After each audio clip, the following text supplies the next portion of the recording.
En duol wadhi mbele gi weche manyien. Piny ngima kawuono hingo odiechieng' rango ratiro mar ji mantiere kod ng'ol kendo rango okenge ma osego e bero ngimagi.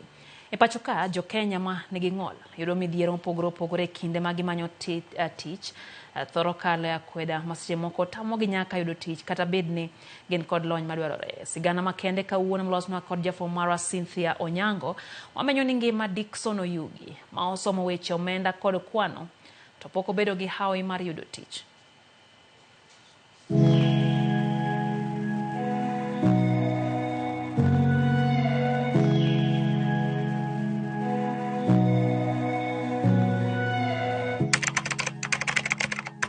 Nyathina, kidhi e sikul, som matek mondo chieng' moro ka yudo tich to iduogi konywa kendo ikel nyadhi ne anyuolawa.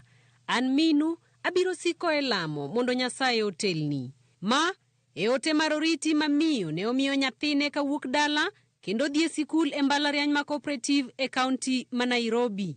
Ote mar oriti kendo mar lamo ma gisani Dickson Oyugi rito mondo chop kare bang' akweda wi ng'ol mare kelo ne midhiero mar koso tich pacho ka kata bed ni en kod lony e wi weche omenda kod kwan. In apply teach, yudo ka that teacher in qualified, but kose luong interview may present yourself, your appearance mokwongo buogo joka.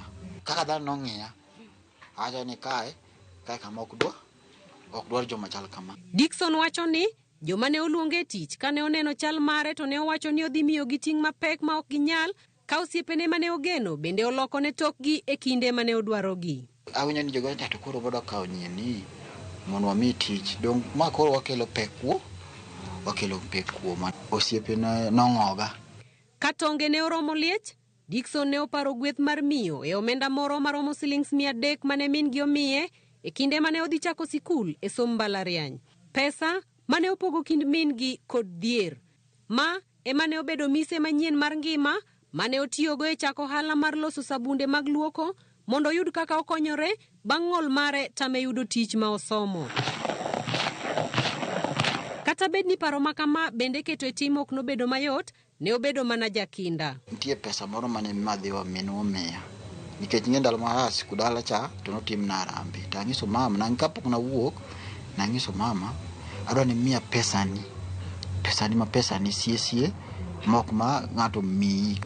Kasegolo pesani taja ni 300. To ka setimo uchunguzi, chemicals mag loso gi iyudo town. To town en fair ga idhi gari. Chako kwani aonge fair mar dhi. To en ang'o manokelo ng'ol mar Dickson? Babwa oting'a gi ndiga.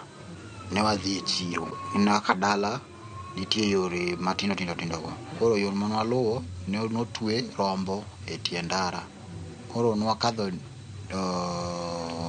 ton rombo no kaso wadhi wagore piny.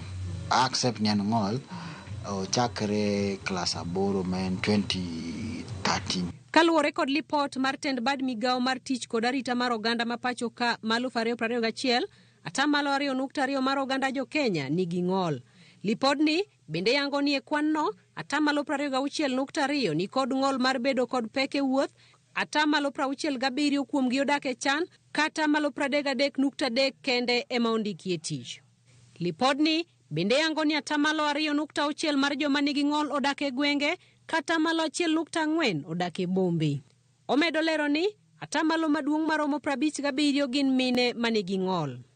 Bende kaluwore kod chik ma pacho ka, pend chik mar 4 mang'iyo ratiro mar oganda, kare mar 2 kwan matindo 27 mawuoyo e bedo marom e kind oganda maonge akwede kare 3, 4 kod 5 wacho ni miyo kata ng'ama dichuo ni kod thuolo marom ma onywando ratiro mar yudo thuolo e siasa, tije, kido kod chwech kaachiel kod riwruok mar oganda.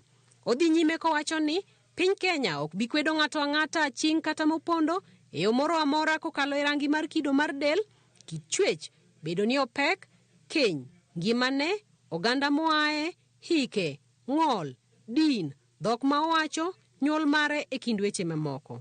Kare 5 lero ni ng'ato ang'ata ok onego kweda ching kata e yo mopondo e yo moro amora moler e kare mar 4. Gie sani, Dickson tiyo machiegni kod riwruok moro ma ok mar piny owacho mong'ere ni Riziki Sos makonye yudo tiegruok kaka onyalo timo ohande e yo makare, ka otimo kinda kod bedo kod geno e bero ngimane. Nyakonchiel ojiwo jogo duto makalo ya kweda mondo bed gi chuny ma otegno. Wakadhe teme mopogore opogore. Koro kik ibed gi chuny ma gore pi, ma gore pi. Koro ibed ng'ama in strong. Makata koro ka challenge moro biro to inyalo neno kaka inyalo kedogo.